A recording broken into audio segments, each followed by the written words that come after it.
ദേ ചായ റെഡി.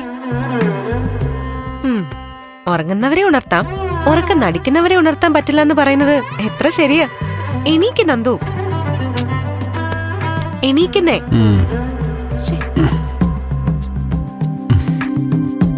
അതിരാവിലെ തന്നെ MLA ക്ക് ഒരു അപേക്ഷ കിട്ടി. അതിനെക്കുറിച്ച് ചർച്ച ചെയ്യാനും അപേക്ഷ പരിഗണിക്കാനും ഒക്കെയാ വിളിച്ചത്. ശരി, ഉറങ്ങുന്നെങ്കി ഉറങ്ങിക്കോ. എന്താ എന്നെ വിളിച്ചായിരുന്നോ? ഞാനേ വല്ലാണ്ട് ഉറങ്ങിപ്പോയി. ഏയ്, ഞാൻ വിളിച്ചില്ലല്ലോ. നന്ദു ഉറങ്ങിക്കോ. അല്ല, കുഞ്ഞെന്നോ അപേക്ഷ എന്നൊക്കെ പറഞ്ഞായിരുന്നല്ലോ. ഏയ്, അങ്ങനെയൊന്നും പറഞ്ഞില്ലല്ലോ. നന്ദു ചിലപ്പോ ഉറക്കത്തിൽ സ്വപ്നം കണ്ടതായിരിക്കും. അതെന്ത് പരിപാടിയാ ഇതൊരുമാതിരി വിളിച്ചുണർത്തിട്ട് കഞ്ഞില്ലെന്ന് പറയുന്ന പോലെ. MLA ഞാൻ നോക്കില്ല. കൂൾ. അപേക്ഷയിൽ പറഞ്ഞ കാര്യങ്ങൾ ഇന്നലെ രാത്രി നേരിട്ട് സംസാരിച്ചല്ലേ, പിന്നെന്തിനാ രാവിലെയും പരാതി അയച്ചത്, അതും ഫോട്ടോ സഹിതം.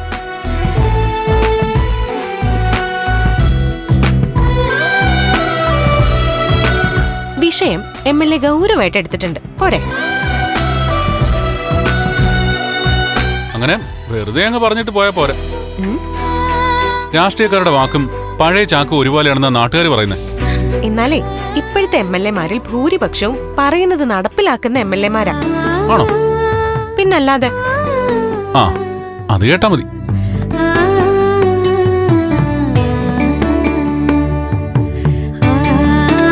വെറുതെ ഇന്നലെ രാത്രി കഥയും പറഞ്ഞുകൊണ്ടിരുന്നു. എനിക്കെപ്പോഴാണെങ്കിൽ ഉറക്കം വന്നിട്ട് പാടില്ലായിരുന്നു. നന്ദു പറയുന്നൊക്കെ വാസ്തവാ. വിവാഹം കഴിഞ്ഞതു മുതൽ ഒന്നിനു പിറകെ ഒന്നായി ഓരോരോ പ്രശ്നങ്ങളായിരുന്നു. അതൊക്കെ തീർക്കാനുള്ള ഓട്ടപ്പാച്ചിലായിപ്പോയി കുറച്ചു കാലം നമ്മുടെ ജീവിതം. കല്യാണം കഴിഞ്ഞപ്പോഴുള്ള പ്രശ്നങ്ങള്, പിന്നെ ഇവിടെ വീട്ടിലെ ജോലിക്കാരെ പോലെ വന്നത്, അമ്മയുടെ അകൽച്ച, മീരയുടെ മരണവും ഒളിവ് ജീവിതവും, വീട് നഷ്ടപ്പെട്ട് അഭയാർത്ഥികളെ പോലെ അലഞ്ഞത്, പിന്നെ നമ്മുടെ ഇടയിലെ ചെറിയ തെറ്റിദ്ധാരണ, അരുന്ധതി മാഡത്തിന്റെ പ്രശ്നങ്ങള്, പിന്നെ സ്ഥാനാർത്ഥിയായി MLA ആയി. ഇതിനിടയില് നമ്മുടെ മാത്രമായ കുടുംബജീവിതം നമ്മൾ മറന്നുപോയതുപോലെയായി. നന്ദു പറഞ്ഞതുപോലെ ഇനി എത്രയും പെട്ടെന്ന് കുഞ്ഞുങ്ങളൊക്കെ വേണം. അപ്പോ ഇനി നമ്മള് MLA വോട്ടറും അല്ല, അമ്മയും അച്ഛനും അല്ലേ?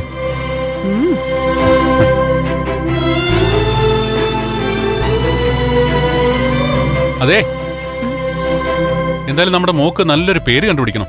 മോളോ? ആരാ പറഞ്ഞു നമുക്ക് മോളാന്ന്? മോനാ വരാൻ പോകുന്നേ. പേരും കണ്ടുവച്ചിട്ടുണ്ട്, ചന്തു. നന്ദന്റെ മോൻ ചന്തു. വില്ലാളി വീരൻ. ഏയ്, അതൊന്നും പറ്റില്ല. പെൺകുഞ്ഞു മതി. തന്നെ പോലെ ഒരു പെൺകുഞ്ഞ്. വീടിന് ഐശ്വര്യമായിരിക്കും. അതുമല്ല, പുതിയ പഠനങ്ങൾ കണ്ടില്ലേ? അച്ഛനമ്മമാരെ സംരക്ഷിക്കുന്ന കാര്യത്തിൽ ആൺമക്കളെക്കാൾ പെൺമക്കളാണ് മുന്നിലെന്ന്. എന്നെപ്പോലൊരു ആൺകുട്ടിയേക്കാൾ തന്നെ പോലൊരു പെൺകുട്ടിയാണ് നമുക്ക് വേണ്ടത്. പേര് ദേവനന്ദ. അപ്പൊ എല്ലാം തീരുമാനിച്ചു. പിന്നെ അല്ലാതെ. ഇത് മോളെങ്കിൽ കയ്യിൽ കിട്ടിയാ മതി, ബാക്കിയൊക്കെ ഞാൻ ഏറ്റു. നീ ധൈര്യമായിട്ട് നിയമസഭയെന്ന് സമ്മേളനം എന്നൊക്കെ പറഞ്ഞു പൊയ്ക്കോ. ഞാൻ മോളുടെ കാര്യങ്ങളൊക്കെ നോക്കി വൈകുന്നേരം മോളെയും കൂട്ടി സെക്രട്ടറിന്റെ മുന്നിലെത്താം. അവിടെ നമുക്ക് തമ്മിൽ കണ്ട് കുറച്ചു നേരം കറങ്ങാനൊക്കെ പോവാം.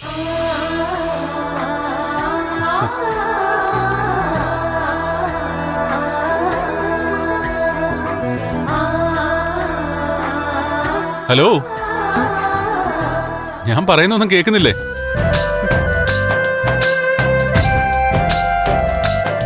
നന്ദു പറഞ്ഞത് കേൾക്കുകയല്ല, ഒക്കെ കാണുക. ആലോചിച്ചപ്പോ നല്ല രസമുണ്ട്. ആൺകുഞ്ഞായാലും ശരി, പെൺകുഞ്ഞായാലും ശരി, നമുക്കൊരു കുഞ്ഞ് വേണം. അപ്പൊ എന്റെ അഭ്യർത്ഥന പരിഗണിക്കും. ആ, ചായ കുടിച്ച് ഫ്രഷ് ആയിട്ട് താഴോട്ട് വാ.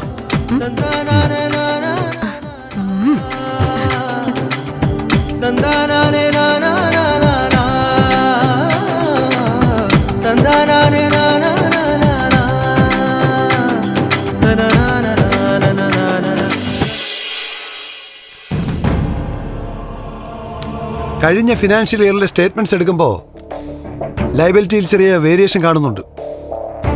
അതാദ്യം തന്നെ ക്ലിയർ ചെയ്യണം മാഡം. CA ഒന്ന് വിളിക്കാം. അങ്ങനെയാണെങ്കിൽ നാളെ ഫുൾ ടൈം മാഡം ഓഫീസിൽ ഉണ്ടാവണം. ഒരുപാട് ഡൗട്ട്സ് ഉണ്ടാവും. ഞാൻ കൃഷ്ണമൂർത്തി സാറിനെ വിളിച്ച് 11:30 പറയട്ടെ. മാഡം മാഡം എന്താ ഞാൻ പറഞ്ഞത് നമ്മുടെ ടാക്സിന്റെ പേപ്പേഴ്സ്. ടാക്സിന് എന്ത് പേപ്പറാ? ലയബിലിറ്റീസിലെ വേരിയേഷൻസ്. ലയബിലിറ്റിയിൽ വേരിയേഷനോ? അതെങ്ങനെ വന്നു? മാഡം ഞാൻ പറഞ്ഞതൊന്നും കേട്ടില്ലേ? താൻ പറഞ്ഞതൊന്നും ഞാൻ കേട്ടില്ലെന്നോ? പറയുമ്പോൾ ക്ലിയർ ആയിട്ട് പറയണം. അല്ലാതെ വാലും തുമ്പൂലാതെ ഓരോന്ന് പറഞ്ഞിട്ട് കുറ്റം എനിക്കാ? മാഡത്തിന് എന്തോ ഒരു പ്രോബ്ലം ഉണ്ട്. എനിക്ക് പ്രോബ്ലം ഉണ്ടെന്ന് തനിക്ക് എങ്ങനെ അറിയാം? പ്രോബ്ലോ? എന്ത് പ്രോബ്ലം? മാഡം ഒരു വാക്ക് പറഞ്ഞാൽ മതി, ബാക്കി കാര്യം ഞാൻ ഏറ്റു. മാഡം ഞാനിനി ഒന്നും പറയുന്നില്ല. കളിയാക്കിയതാണോ? ഒന്നും പറയുന്നില്ല എന്നല്ലേ പറഞ്ഞത്? ഞാൻ എന്തെങ്കിലും പറയും. പിന്നെ ഒന്നും മിണ്ടാതിരിക്കുന്നുണ്ടോ? ത്യാഗരാജൻ എന്തെങ്കിലും പറയാനുണ്ടോ? പറയാനുണ്ട് മാഡം. മാഡത്തിന് കോൺട്രാക്ടർ മധുചേട്ടനെ അറിയില്ലേ? സിവിൽ കോൺട്രാക്ടർ ശതകോടീശ്വരൻ. അയാള്? അല്ല, ആളെ മനസ്സിലായില്ലേ? അല്ല, നമ്മുടെ KK ജംഗ്ഷനിൽ കൊട്ടാരം പോലത്തെ ഒരു കാര്യം പറ. അല്ല, പുള്ളി എന്നെ കാണാൻ വന്നിരുന്നു. പുള്ളിക്ക് ഒരു റോഡിന്റെ പണി സാങ്ഷൻ ആക്കണമെന്ന്. നമ്മുടെ ദേവിയെ കൊണ്ട് നടത്തി കൊടുക്കണമെന്ന്. ചോദിക്കുന്ന പൈസ തരാന്ന്. കുറെ നോട്ടുകെട്ടുകൾ എന്റെ മുമ്പിൽ അഡ്വാൻസ് ആയിട്ടങ്ങ് വെച്ചു. കൈക്കൂലി പണവും കൊണ്ട് വന്നതാണോ? സിപി, എന്റെ സ്വഭാവം മാറ്റരുത്. ത്യാഗരാജ, ആ കാശ് ഉടനെ തിരിച്ചു കൊടുത്തോളണം. ചേടാ പാടേ, ഞാനിത് എവിടുന്ന് എടുത്തു കൊടുക്കാനാ? എന്റെ മാഡം, ഞാൻ ആ പൈസ വാങ്ങിയില്ല. എങ്കിലും ആദ്യം പറയണ്ടേ? എന്നെ ഒന്ന് പറയാൻ സമ്മതിക്കണ്ടേ? ഓരോ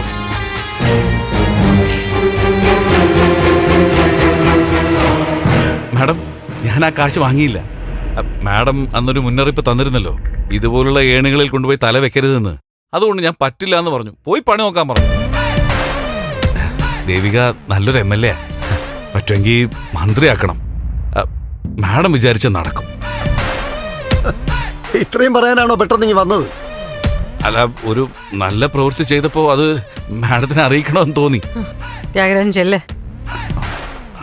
അല്ല മാഡം, മറ്റ് അപ്ഡേറ്റ്സ് എന്തെങ്കിലും ഉണ്ടെങ്കിൽ അറിയിക്കണേ. ദേവികയെ നമുക്ക് മന്ത്രിയാക്കണം.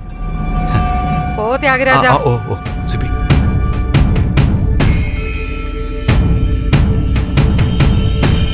എനിക്ക് ഈ ത്യാഗരാജന് നല്ല സംശയമുണ്ട്. ഭൂലോക ഉടായിപ്പായിരുന്ന ഒരാള് മണ്ടനെ പോലെ അഭിനയിക്കുന്നു. അതുപോട്ടെ, മാഡത്തിന്റെ പ്രശ്നം എന്താ? എന്റെ പ്രശ്നോ? എനിക്കിപ്പോ പുതിയൊരു ശത്രുവെ കിട്ടിയിരിക്കുന്നു. മിക്കവാറും അതായിരിക്കും എന്റെ പ്രധാന ശത്രു.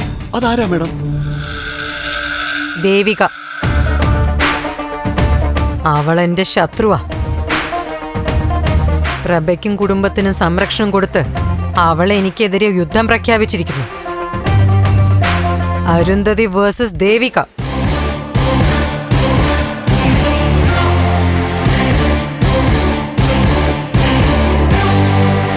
നേർക്ക് നേരെയാണ് യുദ്ധം. തെരഞ്ഞെടുപ്പ് യുദ്ധത്തിൽ അവളെ ജയിപ്പിക്കാൻ അറിയെങ്കില് ജീവിതത്തിലെ യുദ്ധത്തിൽ അവളെ തോൽപ്പിക്കാനും എനിക്കറിയാം. ഉച്ചിയിൽ വെച്ച കൈകൊണ്ട് തന്നെ ഉദകക്രിയ ചെയ്യേണ്ടി വരും.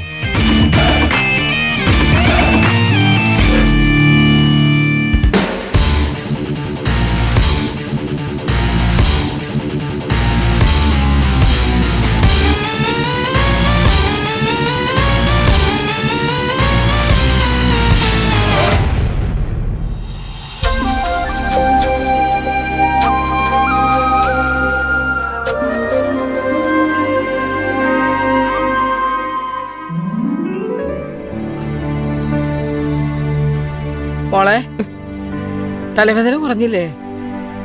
സാരമില്ലമ്മേ. അകത്ത് പോയി കിടന്നോ മോളെ.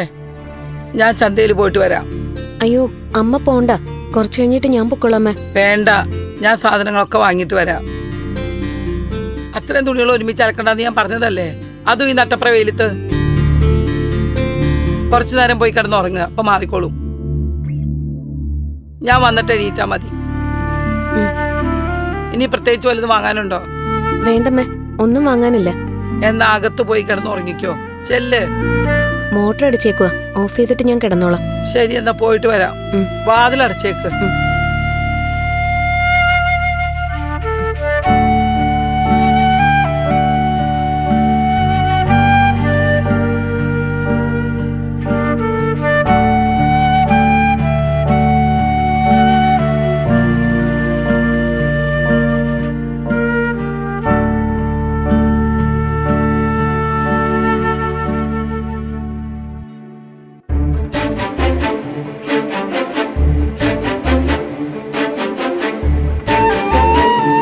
ആഹാ, നല്ല സൂപ്പർ ചായ. സത്യം പറഞ്ഞാലേ ഇങ്ങനെ ഒരു ചായയും സിപ്പ് ചെയ്ത് തന്റെ കൂടെ വർത്താനം പറഞ്ഞിരിക്കാൻ ഒരു കൊതി. ഇപ്പഴേ പോയിട്ട് വാ, എന്നിട്ട് നമുക്ക് കൊതി തീരും വരെ വർത്താനം പറഞ്ഞിരിക്കാം. പ്രണയം തലയ്ക്ക് പിടിച്ച ഓരോരുത്തർ എന്തൊക്കെയാ കാട്ടിക്കൂട്ടുന്നത്. അതിനങ്ങനെ കുറ്റം പറയൊന്നും വേണ്ട. പ്രേമം തലയ്ക്ക് പിടിച്ച് മുരളേട്ടൻ കാട്ടിക്കുട്ടിയത് എന്തൊക്കെയാ? ഞാനെന്ത് കാട്ടിക്കൂട്ടി? വീട്ടിൽ വന്ന് നിന്നെ വിളിച്ചോണ്ട് വന്നു. ശുഭം. പറയുമ്പോ ശുഭം. അതെ, കല്യാണത്തിന്റെ രാവിലെ എന്നെ വിളിച്ചിറക്കി കൊണ്ടുവന്ന് ഓർമ്മയുണ്ടോ? അതിനിടയിലുള്ള ബഹളങ്ങളോ? ഒരാളെ ഇഷ്ടപ്പെട്ട ലോകത്തെവിടെയും ഒരുപോലെയൊക്കെ തന്നെയാ.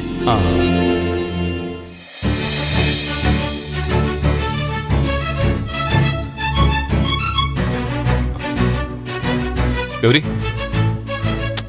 എടി ഗൗരി, എന്താ മുരളേട്ടാ തലവേദന എടുത്ത് പൊളിയോ? തലവേദന ആണെങ്കിൽ എഴുന്നേക്ക്, നമുക്ക് ഹോസ്പിറ്റലിൽ പോവാം. വേണ്ട വേണ്ട, കുറച്ചു നേരം കിടന്നാ മാറിക്കോളൂ. ഓഹോ, എന്നാ പിന്നെ തലവേദനയ്ക്ക് മരുന്നൊന്നും വേണ്ടല്ലോ. ഒരു കസേരയും ഡൈനിങ് ടേബിളും മതിയല്ലോ. തമാശ പറയാതൊന്ന് പോ മുരളേട്ടാ. ഗൗരി, ഗൗരി, എന്താ മുരളേട്ടാ?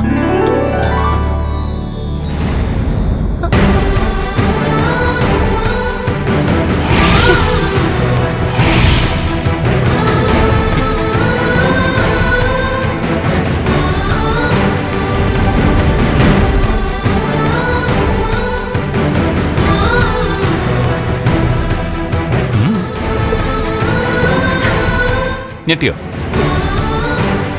സ്വപ്നം കാണുകയാണെന്ന് സംശയമുണ്ടല്ലേ? സ്വപ്നമൊന്നും അല്ലടി, ഇത് നിന്റെ മുരളിയേട്ടനാ.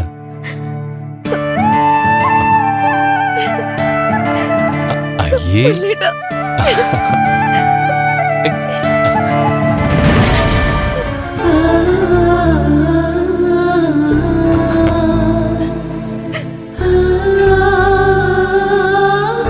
എന്തായി കാണിക്കുന്നേ? ചേടാ, എന്തൊരു കഷ്ടമായത്. ഗൗരി, എനിക്ക് വിശ്വസിക്കാൻ പറ്റുന്നില്ല മുരളേട്ടാ. ഇനി വിശ്വസിച്ചോ? ഞാൻ തലവേദന എടുത്ത് കിടക്കുമായിരുന്നു. അതൊന്ന് മാറ്റാൻ വേണ്ടി ഞാൻ നമ്മുടെ പഴയ കാര്യങ്ങളൊക്കെ ആലോചിച്ചു. സത്യമായിട്ട് സ്വപ്നാണെന്നാ കരുതിയ. സ്വപ്നമല്ല, റിയൽ ലൈഫിലെ പ്രവാസി മലയാളിയുടെ ഞെട്ടിക്കലാണിത്. ഒരു സൂചന പോലും തന്നില്ലല്ലോ. ഇല്ല, തന്നില്ല, തരാൻ പാടില്ല. ഇതാണ് ഇപ്പോഴത്തെ ഒരു ട്രെൻഡ്. എന്ത് ട്രെൻഡ്? അത് വീട്ടിൽ പ്രത്യേകിച്ച് മുന്നറിയിപ്പൊന്നും കൊടുക്കാതെ അപ്രതീക്ഷിതമായി വന്ന് ഞെട്ടിക്കുക. അതിനൊരു പ്രത്യേക ത്രില്ലല്ലേ? ഞാൻ അറിയിച്ചിട്ടാ വന്നെങ്കിൽ ഈ ഒരു സുഖം കിട്ടോ? സത്യ, മുരളേട്ടൻ എന്നെ ഞെട്ടിച്ചു കളഞ്ഞു. അതൊക്കെ പോട്ടെ, ഞാൻ എങ്ങനെയുണ്ട്? ക്ഷീണിച്ചോ? നന്നായോ? നോക്കിട്ട് പറ. സത്യത്തില് ഒന്നും പറയാൻ പറ്റുന്നില്ല. നേരത്തെ കുട്ടി പ്രതീക്ഷിച്ചാ നിന്നതെങ്കിൽ അതൊക്കെ കൃത്യമായിട്ട് മനസ്സിൽ കിട്ടിയേനെ. ഇപ്പോഴും എനിക്ക് വിശ്വസിക്കാൻ പറ്റുന്നില്ല. ഒന്ന് വിശ്വസിക്കെന്റെ പെണ്ണെ, ഇത് നിന്റെ മുരളിയേട്ടൻ തന്നെയാ.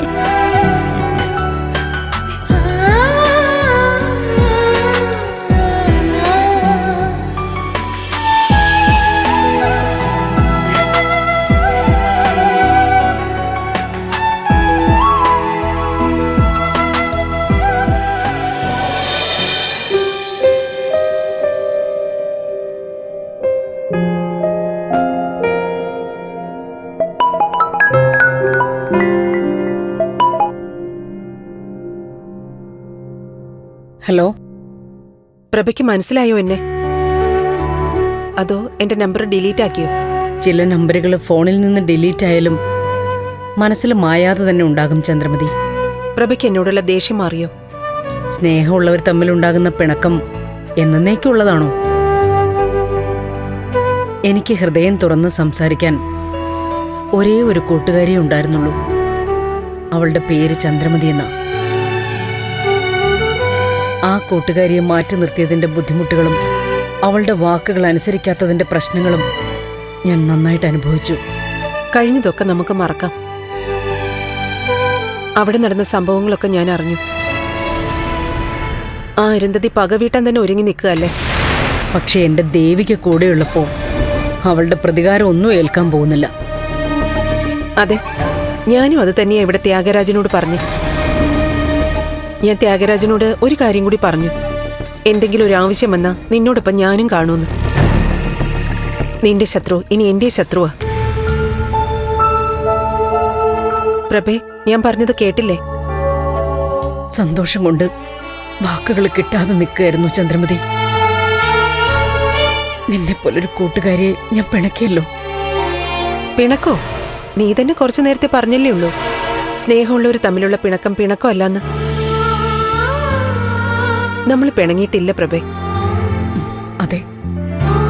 പിന്നെ ഒരു കാര്യം കൂടി എനിക്ക് പറയാനുണ്ട്. ഈ തെരഞ്ഞെടുപ്പിൽ ആരാണോ ജയിക്കേണ്ടിയിരുന്നത് അയാൾ തന്നെയാണ് ജയിച്ചത്. ഇത് ദേവികയ്ക്ക് അർഹതപ്പെട്ട വിജയം തന്നെയായിരുന്നു. ദേവിക തന്നെ വേണമായിരുന്നു ജയിക്കാൻ. ആ ജയത്തോടെയാ തെരഞ്ഞെടുപ്പിന് തന്നെ ഒരർത്ഥം ഉണ്ടായത്. ചന്ദ്രോത്തിന്റെ 4 ചുമരുകൾക്കുള്ളിലാ എന്റെ നിയോജകമണ്ഡലം. അത് തരുന്ന ആനന്ദം ഒന്ന് വേറെയാ ചന്ദ്രമതി. എനിക്കത് മതി. നാട് ഭരിക്കേണ്ടത് ദേവിക തന്നെയാ. ഇപ്പൊ നീ ജയിച്ചു പ്രഭേ. മനസ്സ് വിശാലമാകുമ്പോ സത്യത്തെ അംഗീകരിക്കുമ്പോഴൊക്കെയാ ഒരാൾ ജയിക്കുന്നത്. ഞാൻ വൈകാതെ ചന്ദ്രോത്ത് വരാം. ചില നേർച്ചകളും അന്നദാനവും ഒക്കെ നടത്താനുണ്ട്. അതിന്റെ കാര്യങ്ങൾ സംസാരിക്കണം. വരൂ ചന്ദ്രമതി. നിന്നോട് സംസാരിച്ചു കഴിയുമ്പോ എനിക്ക് സമാധാനം കിട്ടും. ഞാൻ വരാം പ്രഭേ. ശരി.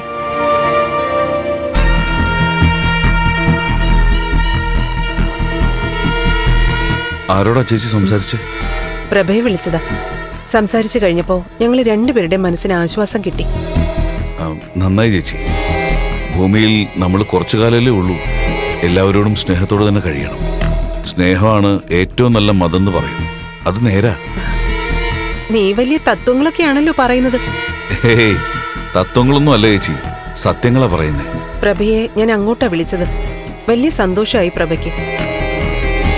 എനിക്കും മനസ്സിൽ എന്തോ ഒരു ഭാരം ഇറങ്ങിപ്പോയതുപോലെ. ചേച്ചി, അടുപ്പൊക്കെ നല്ലത് തന്നെ. പക്ഷേ ഒരു ശ്രദ്ധ വേണം. എന്ത് ശ്രദ്ധ? അല്ല, എന്തൊക്കെയായാലും KDFന്റെ ആളാ. VDFനോട് തോറ്റതിന്റെ ഒരു ദേഷ്യം ഉള്ളിൽ കാണാതിരിക്കോ? പ്രഭയുടെ മനസ്സ് നിനക്കറിയില്ല ത്യാഗരാജ. അവളുടെ ദേഷ്യം നീണ്ടു നിൽക്കുന്ന ദേഷ്യമൊന്നുമല്ല. ദേ, ഒറ്റ ഫോൺ വിളിയോടെ പഴയ പിണക്കമൊക്കെ അവള് മറന്നു. പിന്നെ അവളൊരു കാര്യം പറഞ്ഞു. എന്ത് കാര്യം? സ്നേഹമുള്ളവരുടെ മുഖങ്ങൾ മനസ്സിൽ നിന്ന് മാഞ്ഞു പോവില്ലെന്ന്. പാവം പ്രഭ. അവളെന്നെ കാണാൻ കാത്തിരിക്കുക. അപ്പോ പഴയ കൂട്ട് തുടരാൻ പോവാണല്ലേ? അതെ. യഥാർത്ഥ സ്നേഹം അവസാനിക്കില്ലല്ലോ.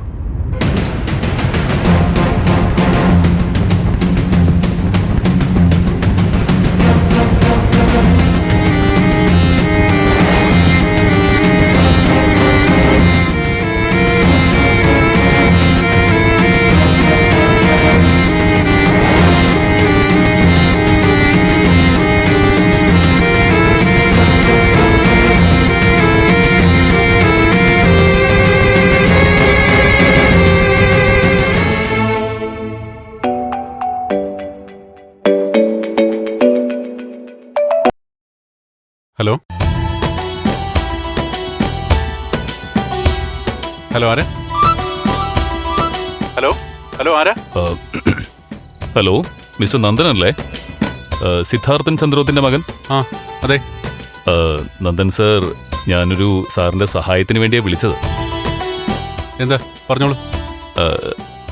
സർ, ഞാനൊരു സർക്കാർ ഉദ്യോഗസ്ഥന്, ലേബർ വകുപ്പില്. എനിക്കൊരു ട്രാൻസ്ഫർ വേണം. ട്രാൻസ്ഫറാ? അതെ. സാറിന്റെ ഭാര്യ ദേവിക മാഡം വിചാരിച്ചാൽ നടക്കും. എങ്ങനെയെങ്കിലും എനിക്കൊരു സ്ഥലം മാറ്റം വാങ്ങി തരണം.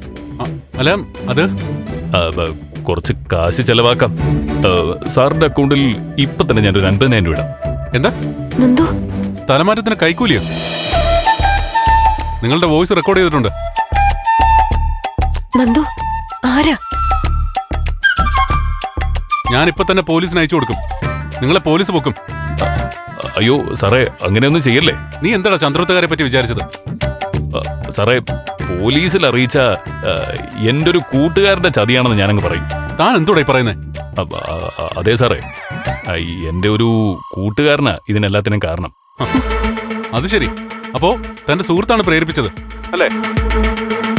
എങ്കിൽ രണ്ടിനും എതിരെ പരാതി കൊടുക്കും.